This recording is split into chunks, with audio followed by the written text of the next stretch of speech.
جی السلام علیکم ورحمۃ اللہ وبرکاتہ۔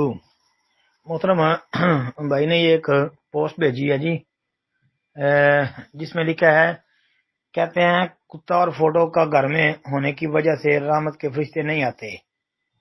اچھا جی، آگے لکھا ہے، پھر سوال یہ ہے کہ اصحاب کہف کے پاس غار میں کتا موجود تھا، غار کے اندر سوئے، وہاں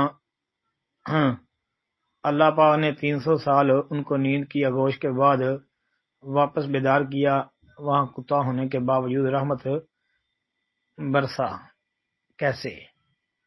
اچھا جی،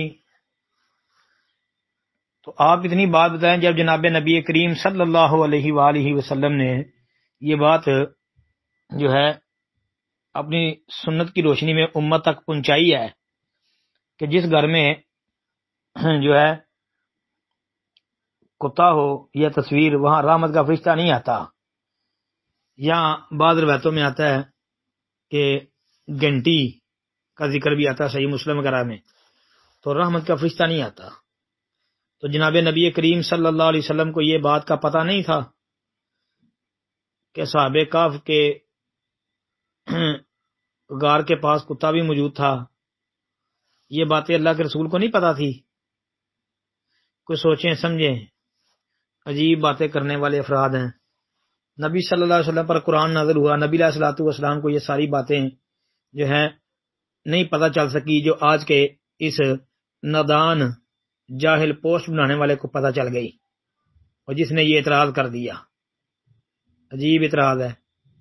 ہاں، جس گھر میں کتا تصویر ہو وہاں رحمت کا فرشتہ نہیں آتا، جس طرح کہ وہ صحیح بخاری کے اندر آتا ہے اور حدیث کی کتابوں میں بھی کہ جناب نبی کریم صلی اللہ علیہ وسلم کے پاس جبریل نے آنے کا وعدہ کیا، جو وقت بتایا اس پہ نہیں آئے، تو جب بعد میں ملاقات میں پوچھا تو کہا کہ اس وقت آپ کی چارپائی کے نیچے ایک کتورا تھا، یعنی کتے کا بچہ تھا۔ تو پتہ چلا کہ جب نبی صلی اللہ علیہ وسلم کے گھر میں بھی کتورا ہو تو رحمت کا فرشتہ نہیں آتا۔ تو پھر اس طرح کا اعتراض کرنا اور اس طرح کے اعتراض جو ہے وہ نادان لوگ ہی کر سکتے ہیں۔ السلام علیکم رحمۃ اللہ۔ وعلیکم السلام رحمۃ اللہ۔ لکھتے ہیں جی محترم، کچھ لوگ کہتے ہیں کہ صحابہ کہف کا کتا بھی جنت میں جائے گا، کہتے ہیں اس بارے رہنمائی فرما دیں۔ اچھا جی بھائی، جو کہتا ہے اس سے دلیل مانگیں، اس کو کوئی آیت پیش کر دو، کوئی نبی علیہ الصلوۃ والسلام کی صحیح حدیث پیش کر دو کہ جس میں یہ آتا ہو کہ صحابہ کہف کا کتا جنت میں جائے گا۔ ہمارے تو سن کے کان پک گئے ہیں یہ بات، لیکن نہ کوئی آیت ملی ہے اور نہ نبی علیہ السلام کی حدیث ملی ہے۔ باقی لوگوں کی باتیں ہیں، اور پھر یہ یاد رکھیں کہ جو دعویٰ کرتا ہے دلیل اس کے ذمہ ہے، جو کہتا ہے اس کو چاہیے کہ دلیل بھی پیش کرے۔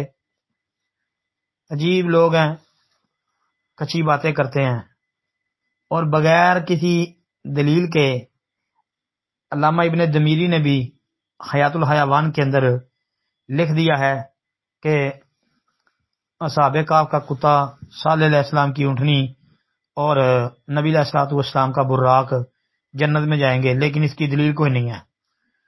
یہ بے دلیل باتیں ہیں۔ السلام علیکم ورحمۃ اللہ۔